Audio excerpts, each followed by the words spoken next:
여러분 안녕하세요. 부동산 포스트칠성 김하인쌤입니다. 자, 화해인의 민박에 오신 것을 환영합니다. 화해인의 민박은 기출문제를 박스형 문제로 변형해서 영어합니다. 민박 자료는 네이버 밴드 공지사 민법 김하인쌤이 있습니다. 그리고 아주 구독자가 아닌 분은 구독 버튼을 꾹 누르시면 보다 더 좋은 서비스로서 보답하겠습니다. 오늘은 민박 59일째입니다. 자, 오늘도 지난 시간에 이어서 가등기 담보법을 다시 한번 복습하겠습니다. 항상 특별법은 적용 범위가 중요하죠. 자, 예를 들어서 을에게 시가 7억짜리 X부동산 있는데 갑이 을에게 3억을 빌려주고 소비대차였죠. 그리고 만약에 3억을 못 갚으면 7억짜리 부동산으로 대신갚기로 대물번지 예약을 합니다. 그 채권자 갑 앞으로 가등기하거나 어떤 갑은 아예 소유권을 미리 이전 받아둡니다. 자, 그럼 갑 앞으로 가등기했지만 실질은 채권 담보할 목적으로 저당권 대신한 거죠. 이걸 가등기 담보 또는 거꾸로 담보가등기랍니다. 한편 갑이 아예 소유권 이전 등기 받았지만 실질은 채권을 담보할 목적이라 아직 소유권 취득 못했고 이것을 양도담보라 함이죠. 그럼 여기 담보가 있으면 두 가지는 다 법적 성질이 저당권하고 똑같습니다. 그래서 저당권 똑같다 생각하세요. 저당권 경매 신청권이 있죠. 이 가등기 담보나 양도담보도 있습니다. 그리고 지금부터 가등기 담보 그러면 양도담보까지 다 포함합니다. 그래서 저당권에 뭐 부정성, 수반성, 물상대의성 다 있죠. 가등기 담보도 다 있습니다. 그리고 저당권에서 목적물을 누가 사용하죠? 채권자 갑이 아니라 설정자 을이 사용하죠. 마찬가지 가등기 담보권에 있어서 원칙적으로 채무자 설정자 을이 목적물을 사용 수익하고 채권자가 한 게 아닙니다. 저당권하고 똑같다 생각하세요. 자, 그럼 여기서 가등기 담보법은 이 채무자가 3억을 못 갚으면 지금 7억짜리를 뺏기게 생겼죠? 이처럼 채무자가 큰 피해를 보기 때문에 채무자를 부하기 위해서 이 소비대차 채권에만 적용됩니다. 따라서 매매대금 채권이나 공사대금 채무를 위해서는 가등기 담보법 적용되지 않고 오직 소비대차 채권 같은 말이 대유금 채권 또는 차용금 채권에만 적용됩니다. 그리고 대물변제 예약을 해야 돼요. 그리고 채권액보다 목조물 가액이 더 초과해야겠죠? 그래야 채무자를 보호할 필요가 있고 마지막 채권자 앞으로 등기 등록이 가능해야 됩니다. 이 네 가지를 갖췄을 때 한해서 가등기 담보법이 적용됩니다. 자, 그럼 가등기 담보 그러면 양도담보 포함한다 그랬어요. 이 법적 성질은 동그라미 1번. 가등기 담보권은 저당권하고 똑같아요. 따라서 통일성, 부정성, 수반성, 불가분성, 물상대성 다 있다. 2번. 가등기가 담보가등기인지 또는 청구권 보증 가등기인지 여부는 그 등기부상 표시가 아니죠. 형식적이 아니라 거래 실질, 빨강색, 거래 실질과 당사자 의사해석에 따라 결정합니다. 3번. 일반적으로 담보 목적으로 가등기 결혼한 경우 담보물에 대한 사용 수익권은 가등기 설정자, 소유자에게 딸 것이나 원칙 소유자 설정자겠죠? 근데 청산금을 제거할 필요 없이 청산 절차가 종료된 경우에는 그때부터 담보 목적물 과실수익권 포함한 사용 수익권은 이제 채권자에게 귀속됩니다. 따라서 청산 절차 전에는 설정자가 사용 수익하지만 청산 절차를 종료하면 그때부터 채권자가 사용 수익합니다. 양도도 마찬가지예요. 원칙 설정자 채무자가 사용 수익합니다. 따라서 양도담보권자는 사용 수익할 수 있는 정당한 권한이 있는 채무자나 그 채무자로부터 그 사용 수익할 수 있는 권한을 승계한 자, 가로 열고 예를 들면 채무자로부터 빌린 자, 임차인 등 이자에 대해서 사용 수익을 하지 못한 것을 이유로 임료상당 손해배상이나 부당이득 반환 청구할 수 없습니다. 왜 그래요? 채무자가 사용하기 때문에. 근데 언제부터 채권자가 사용해요? 청산 절차 종료 후 그때부터는 이제 채권자, 담보권자가 사용수익합니다. 자, 여러분 가등기 담보 실행이란 채무자가 돈을 못 갚아요. 근데 채권자는 공적 실행으로서 경매할 수 있죠. 경매가 바로 처분 청산인데 가능합니다. 근데 사적 실행으로서 처분 청산 허용하지 않고 사적으로는 귀속 청산만 허용합니다. 그래서 지금부터 이 귀속 청산을 공부하겠습니다. 아까처럼 을에게 7억짜리 부동산이 있는데 이 부동산에 제일 먼저 저당권자 A가 있고 두 번째 갑이 가등기 담보나 양도 담보를 취득했다. 통칭해서 가등기 담보권을 취득했습니다. 채권액이 3억이고 갑보다 후순위 권리자가 있어요. B라는 저당권자가 있습니다. 근데 지금부터 조가 갑입니다. 우리 갑에게 돈을 못 갚아요. 그래서 갑이 지금부터 귀속청산하는 겁니다. 귀속청산이란 X부동산 소유권을 갑에게 귀속시키고 그 차익을 돌려주는 겁니다. 그걸 청산한답니다. 자, 그럼 변제기 때 우리 갑에게 돈을 못 갚습니다. 그럼 채권자 갑은 실행통지를 하는데 이때 무엇을 하는가? 이게 청산금이죠. 청산금은 부동산 평가액 시가 7억에서 갑의 채권이 3억이죠. 갑이 주어라 갑 채권을 피담보 채권이랍니다. 그리고 여기처럼 갑보다 선순위 권리자 A가 있죠. 그럼 선순위 채권액을 피담보 채권액에 포함시킵니다. 포함시켜요. 그럼 두 개가 5억이 되죠. 포함시켜야 5억이 됩니다. 제외가 아니에요. 포함시키면 5억이 되죠. 2억을 뺀 나머지 2억이 청산금이 됩니다.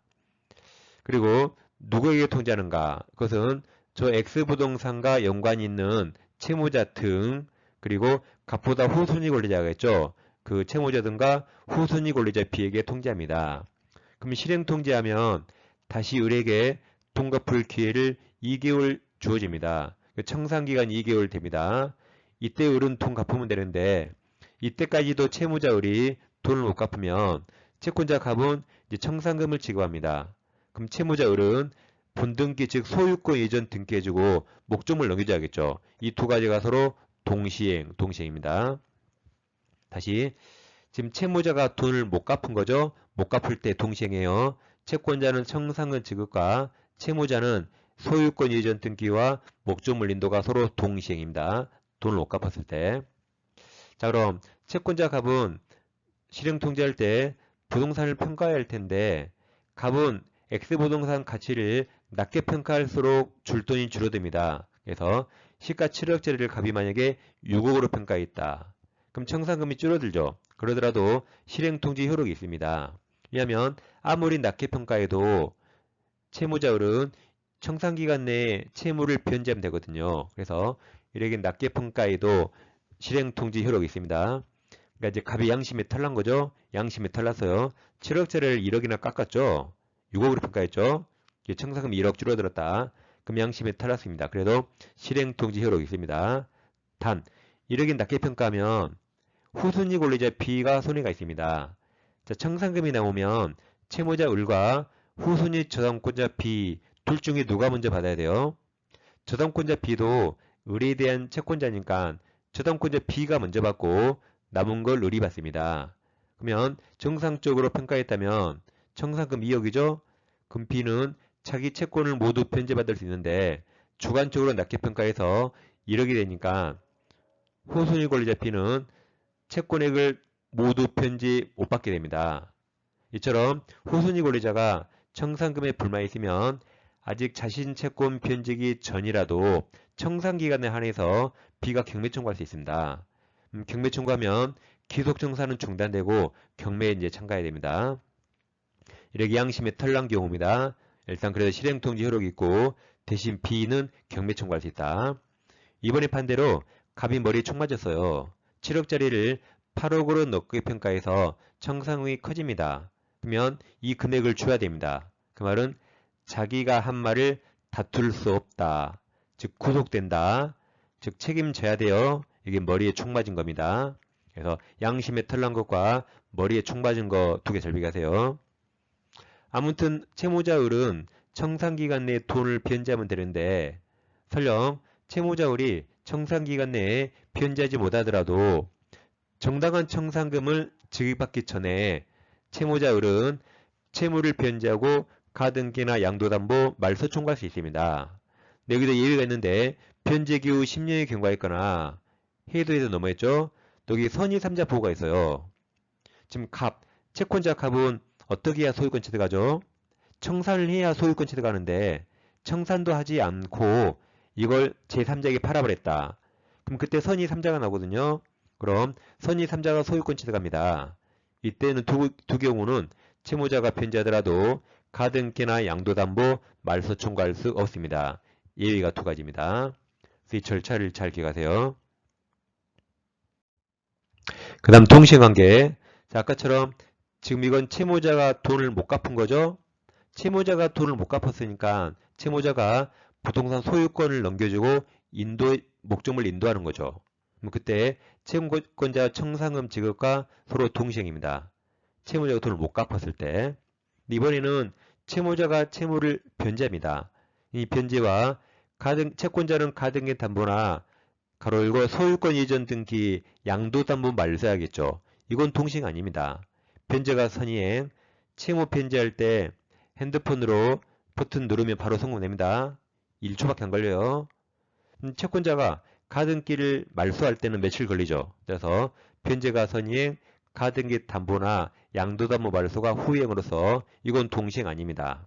다시 윗그림. 채무자가 돈을 못 갚았죠. 그때 소유권 넘겨주금과 청산금 지급이 동시행해요. 아랫그림.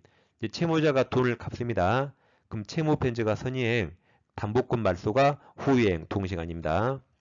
즉 가백의 X란 부동산이 있다 보세요. 채권자 을이 3억을 빌려주고 저당권이나 똑같은 게 가등기 담보, 양도담보를 치르겠다. 이때 채무자가 채무를 변제하면 채권자는 영수증 교부가 서로 동시행입니다.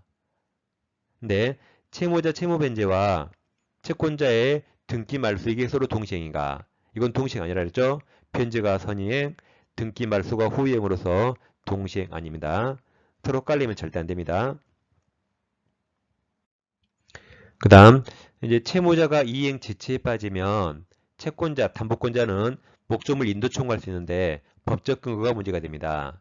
그래서 이행 지체에 빠진 채무자나 그 채무자로부터 목적물 점유를 이전받은 제3자가 있다. 이제 이게 목적물 인도 청구할 때 소유권으로 인도 청구 못하죠. 양도담보권자는 청산을 해야만 소유자인데 아직 청산 안에서 소유자 아닙니다. 따라서 소유권이 아니라 담보권 실행을 할 테니까 목적물 달라고 인도 청구할 수 있다. 담보권 실행을 근거로 해야 됩니다. 자, 문제 풀어봅니다. 1번. 갑오늘에게 빌려준 1000만원을 담보하기 위해서 을 소유 X토지에 시가 1억 원이죠. 가등기를 마친 다음 갑이 가등기, 병이 X토지에 저당권을 취득하였다. 병이 후손이 권리잖아요. 옳은 겁니다. 기억, 을의 채무 변제 의무, 돈을 갚는 거죠 이건. 그러면 이게 선이에 다음 채권자 갑의 가등기 말소 의무가 후행, 동시행한 게 아니다. 돈을 갚을 때 동시행 아니라 그랬죠. 못 갚았을 때 동시행. 니은 갑이 청산기간 지나기 전에 가등기 기한 본등기를 마치면 그 본등기 무효죠. 청산기간 보장해야 되죠. 디귿평 후손이 권리자는 청산기간이 지나면 청산기간 내에 내야 돼요. 그 피담보 채권 변제기 도래하기 전이라도 X토지 경매 청구할 수 없다. 청산기간 이내에만 해야 됩니다. 리을 갑의 가등기 담보권 실행을 위한 경매 절차에서 X토지 소유권 정의 소유권 취득한 경우 그럼 경매는 저당권 무조건 소멸하죠. 따라서 갑의 가등기 담보권도 무조건 소멸합니다. 저당권하고 똑같다 그래서요. 옳은 거라 정답은 2번이 되겠습니다. 자, 2번. 을은 갑으로부터 1억을 빌리면서 자신의 X토지 시가 3억 원을 양도담보로 제공하고 갑 명의로 소유권 이전 등기 마쳤다. 그 후 병은 X토지를 사용 수익에 의한 을과 임대차 계약을 맺고, 그러니까 설정자 을이 병에게 임대차했죠. 그럼 임차인이 사용하는 거죠. 맺고 그 토지를 인도받아 병이 사용하고 있다. 틀린 겁니다. 기억. 갑은 피담보 채권 변제기 전에 병에게 임료 상당을 부당이득으로 반환 청구할 수 없다. 맞았습니다. 가등기 담보에서는 설정자, 채무자가 사용합니다. 그러죠? 그러면 을이 사용해요. 근데 병이 을로부터 임차해 있으니까 병에게 사용권이 있죠. 따라서 갑은 임료 상당을 부당이득 반환 청구할 수 없습니다. 자, 니은과 디귿 두 개 잘 배가세요. 니은 갑은 특별한 사정이 없는 한 담보권 실행을 위해서 병에게 X토지도 청구할 수 있다. 디귿처럼 을이 피담보 채무 이행 제재에 빠졌을 경우 가문 병에게 소유권에 의해서 인도 청구할 수 없다 그랬죠? 그러니까 니은 디귿 잘 비교하세요. 아직 채권자 갑은 청산하지 않았으니까 소유자 아닙니다. 따라서 인도 청구하더라도 소유권이 아니라 담보권 실행할 테니까 인도 청구할 수 있다.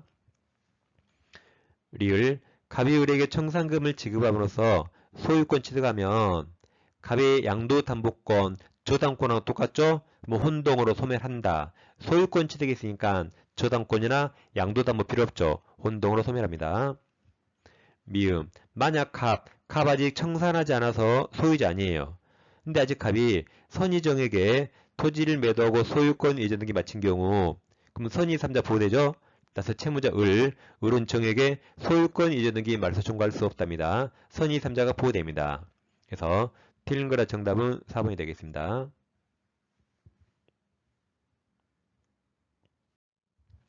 자, 3번 을은 갑에 대한 1억 원의 차용금 채무를 담보하기 위해서 자신의 X건물 을소유죠. 시가 2억 원에 관해서 간명의로 소유권 이전 등기를 마쳤다. 이게 양도담보죠. 옳은 겁니다. 자, 기억. 갑은 채무자 을로부터 X건물 임차하여 사용하고 있는 병에게 소유권에 의해서 그 반환 청구할 수 없다 그랬죠. 니은처럼 갑은 담보권 실행으로서 을로부터 임차해서 X건물을 점유하고 있는 병에게 인도 청구할 수 있습니다. 기억과 니은 잘 비교하세요. 갑은 아직 청산하지 않아서 소유자 아니죠. 그러니까 기억처럼 소유권으로 반환 청구할 수 없지만 돈 안 갚으면 담보권 실행할 테니까 달라고 인도 청구할 수 있다. 자, 디귿은 아까 사용 소유권은 채무자 을에게 있습니다. 자, 디귿 갑은 을로부터 X금을 임차하여 사용하고 있는 병, 그럼 병에게 사용권이 있죠. 병에게 임료 상당의 부당이득 반환 청구할 수 없다 그랬고 리을 선의산자 보세요. 갑 아직 청산하지 않아서 아직 소유자 아니에요. 갑이 X금을 선의정에게 소유권 이전등기 해준 경우 정 보호되죠. 따라서 채무자 을은 정에게 소유권 이전등기 말소 청구할 수 없답니다. 옳은 거라 정답은 3번이 되겠습니다.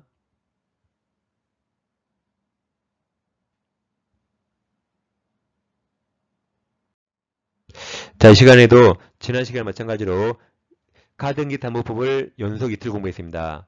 이틀 반복하니까 훨씬 낫죠. 자, 다음 시간에 다시 찾아뵙겠습니다. 감사합니다.